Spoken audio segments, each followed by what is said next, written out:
Assalamualaikum warahmatullahi wabarakatuh. Kembali berjumpa dengan saya Hisbun Arif bersama dengan Bung Said Didu dari Forum News Network.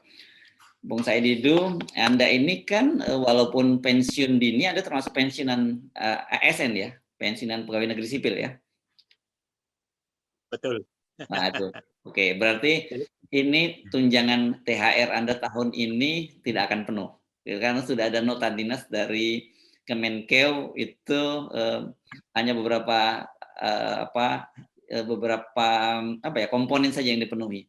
Karena bahkan berdasarkan catatan itu ada 22 komponen yang tidak masuk. Betul ya, Bung Teddy? Jadi gimana nih? saya ASN hampir 32 tahun dan pensiun dini cepat. Ini baru kali ini. Nah, artinya barat ini sudah SOS. Jadi kalau kapal berlayar tuh udah menaikkan bendera putih itu, udah menyerah gitu. APBN ini sudah menyerah. Kenapa? Begini, gaji PNS atau tunjangan PNS itu adalah ASN, itu adalah cara terbaik untuk melakukan stimulus ekonomi. Cara terbaik melakukan stimulus ekonomi. Oke. Nah, karena karena itu menambah belanja dan mengedarkan uang ke daerah, karena itu merata ke seluruh Indonesia. Nah, itu pun pemerintah sudah angkat tangan. Artinya pemerintah sudah menyatakan itu sinyal, dan itu sinyal ekonomi yang sangat sangat jelek, bahwa pemerintah sudah tidak punya uang, tidak mampu lagi membayar hak-hak pegawai, tidak lagi mampu membayar hak-hak pegawainya, dan itu sangat sangat fundamental bagi pengelolaan negara. Jadi sangat fundamental. Saya katakan dari sejak Bung Karno sampai sekarang sepertinya baru kali ini terjadi kebijakan tidak memenuhi hak ASN. Nah, saya masih ingat krisis 98 yang paling parah, itu pun tidak ada pengurangan gaji pegawai negeri sipil, tidak ada pengurangan hak pegawai negeri sipil, itu tidak ada pengurangan. Jadi kalau ada pihak menyatakan Indonesia baik-baik saja, ya sepertinya sudah dibantah. Nah, pada saat pemerintahan SBY itu hampir tiap tahun naik gaji, hampir tiap tahun, dan itu naiknya 20%, kalau di total kira-kira sekitar 80% naik gaji selama pemerintahan SBY, itu 80-an%. Ditambah pada saat itulah keluar tunjangan kinerja, TUKIN. Tunjangan kinerja itu keluar saat itu. Nah, tunjangan kinerja itu menaikkan gaji hampir 2 kali lipat dari gaji yang sebenarnya. Jadi kalau ditambah kenaikan gaji pokok, ditambahkan itu hampir 200% naiknya gaji 200% kenaikan gaji ASN. Selama 2 periode Pak SBY ya. Selama itu. 200%. Ya, itu betul 200%. Ini naik ya hanya sekitar saya 6 tahun ini 10%. Nah, sekarang tidak mampu membayar THR. Nah, kita harus ingat dulu tuh ada namanya tunjangan gaji ke-13, tunjangan pendidikan.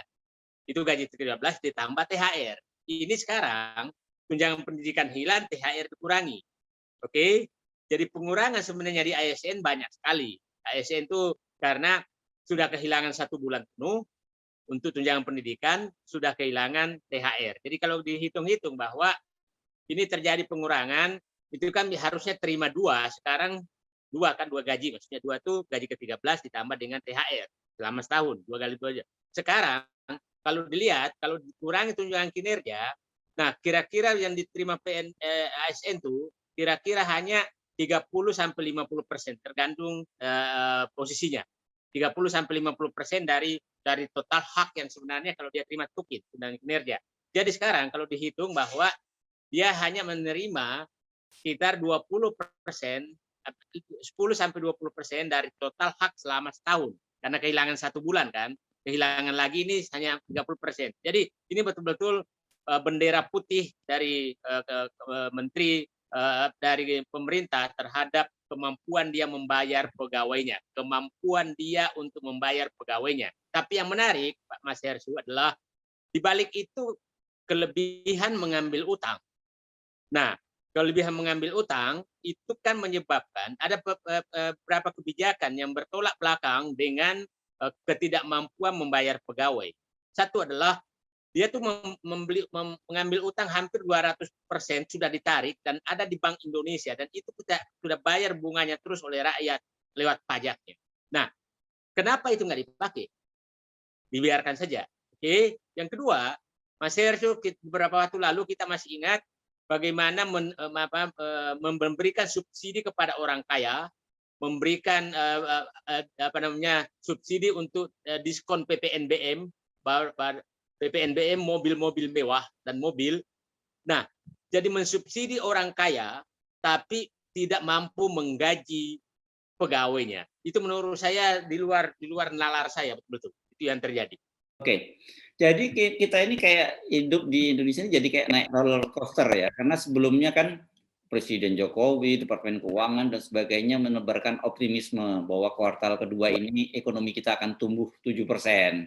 Artinya kan sebenarnya kalau ada pertumbuhan itu ekonomi kita membaik. Nah, tiba-tiba sekarang menjelang Lebaran, ini tinggal berapa hari Lebaran dikabari bahwa tunjangan THR ASN dipotong. Ini kan kita hidup, jadi sebenarnya nggak pernah ada kepastian ini Bang Said itu. Jadi saya selalu menyatakan kalau pemerintah bicara sekarang, saya selalu ruang ketidakpercayaan yang semakin lebar, karena terlalu gampang memberikan janji-janji, selalu memberikan janji optimisme yang berlebih, tapi rakyat mengalami betul bahwa ini makin sulit. Jadi kalau saya dengar kemarin lagi ada janji tidak akan impor beras, ya udahlah, kita anggap aja angin lalu dulu lah. Nah, yang menarik itu nanti kita bahas khusus bagaimana sih menghitung pertumbuhan sehingga ketemu angka 7%, itu aneh sekali. Itu aneh sekali keluar angka itu. Tapi saya ingin menyatakan sekarang bahwa tidak usah lagi berkelit terlalu jauh. Lebih baik menyatakan memang keuangan negara lagi susah sehingga kami sudah tidak mampu membayar pegawai kami, hak-hak pegawai kami. Kan begitu. Nah, yang menarik ini kan bahwa pemerintah keras sekali kepada swasta agar membayar THR. Ya kan, swasta juga menghadapi persoalan, tapi dia sendiri tidak membayar gaji pegawainya, kan lucu gitu. Itu agak lucu itu. Betul. Ya jadi kan betul kemarin wah gagah sekali nih kalau kita baca statement dari pemerintah agar para pengusaha segera membayarkan THR-nya dan sebagainya. Tiba-tiba dengar kabar seperti ini. Tapi bukankah memang seharusnya sebagai ASN itu ya ikut bersama-sama menderita bersama pemerintah, kalau pemerintah sedang susah ya ASN juga ikut susah lah gitu Bang Said itu. Saya kalau pemerintah menyatakan susah ya bagus, tapi kan begini, dia menyatakan susah, tapi belanja di lain-lain boros. Contoh saja, kenapa sih yang staf khusus milenial itu nggak usah digaji? Lembaga-lembaga lain yang diperbanyak terus itu BPIP itu gajinya 100 juta lebih, kerjanya apa? Nah, banyak sekali pemborosan yang dilakukan, buzzer dibayarin gitu kan. Itu jadi pegawainya tidak digaji, tapi orang lain yang di luar pemerintahan digaji. Itu apa namanya di luar pegawainya. Jadi kebayang nggak oleh Mas Hersu bahwa kalau Anda pimpinan perusahaan, Anda tidak membayar gaji pegawai tapi mencari outsourcing. Jadi ini kan tidak membayar gaji pegawainya tapi mencari outsourcing. Masih masuk akal nggak bahwa buang uang triliunan, puluhan triliun rupiah untuk kartu prakerja? Masuk akal nggak? Nah, sementara pegawai Anda nggak bayar. Anda mencari-cari prakerja, Anda nggak bayar pegawai Anda. Jadi logikanya nggak masuk akal sama sekali. Ya, dan kemarin belum lama ini juga baru memberi subsidi untuk pengiriman belanja online, ya sampai 500 miliar tuh pemerintah memberi subsidi. Kalau ya itu sih, ya itu maksud saya banyak sekali kebijakan-kebijakan yang dipertanyakan ASN. Jadi, nah saya ingin menggambarkan kehidupan ASN supaya pemerintah agak paham. ASN itu sebenarnya hampir semua gajinya itu habis untuk cicilan. Semua gajinya dipakai untuk cicilan motor, cicilan rumah, untuk biaya sekolah anak-anaknya, biaya makan itu biasanya dari honor yang ada. Nah, sekarang udah hampir lebih setahun tidak ada honor. Terus THR itu biasanya gaji ke-13 itu pendidikan. THR betul-betul untuk membiayai kehidupan keluarganya di bulan suci Ramadan. Itu ASN. Jadi, nah terbayang oleh Anda sekarang sudah setahun tidak dapat belanja, karena belanja, biasanya itu perjalanan dinas, ada meeting, dia dapat honor. Gajinya biasanya habis untuk cicilan. Nah, sekarang setahun lebih tidak ada. Jadi menurut saya ASN sekarang ini, jadi kalau ada mereka juga sudah sangat menderita, sudah sangat menderita. Tapi harus diingat, Mas Hersu, bahwa ASN ini betul bahwa banyak yang nganggur, tapi itulah cara untuk menggerakkan ekonomi. Cara menggerakkan ekonomi adalah memberikan gaji ke ASN agar dia belanja, begitu kan? Agar dia belanja. Jadi itu sama dengan tadi, umpamanya mensubsidi online kayak begitu. Itu apa yang mau disubsidi kalau ASN nggak belanja? Kasih aja ASN supaya belanja, nggak usah disubsidi. Itu Ya, sama aja secara ekonomi gitu. ya, ya. Oke. Nah, kalau itu tadi cerita ASN yang masih aktif. Kalau yang pensiunan itu bukan Anda lah. Kalau Anda kan punya bisnis ini, bisnis kambing, setahu saya, ternak kambing. Nah, kalau pensiunan yang nggak punya bisnis seperti Anda, bakal lebih berat lagi dong kehidupannya. Saya ingin menggambarkan Pak Mas Hersu, gaji seorang jenderal bintang 4 pensiunan itu 4,3 juta. 4,3 juta rupiah sebulan. Bayangkan, jenderal bintang 4.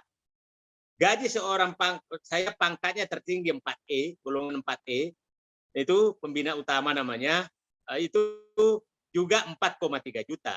Coba bayangkan 4,3 juta, membayar listrik aja sudah nggak cukup.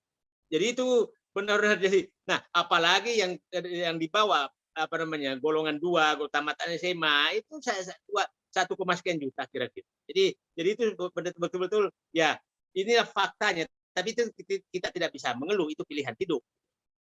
Nah, jadi kalau nggak udah bisnis lain ya udah mati mereka. Oke, jadi artinya sebenarnya mau bicara soal pertumbuhan, mau menebar optimisme dan sebagainya, sebenarnya pengumuman bahwa pemotongan THR dari ASN ini adalah satu indikator yang paling jelas gitu bahwa ekonomi APBN pemerintah sedang sangat berat sekali. Jadi saya katakan pemotongan THR ASN adalah lonceng dibunyikannya lonceng ketidakmampuan negara membayar gaji pegawai. Itu dah lonceng ketidakmampuan negara membayar gaji pegawai. Itu tidak bisa diuraikan apa. Karena ini baru pertama terjadi. Oke, tapi kan seperti biasa Anda akan memberikan saran-saran, memberikan solusi walaupun Anda tidak dibayar.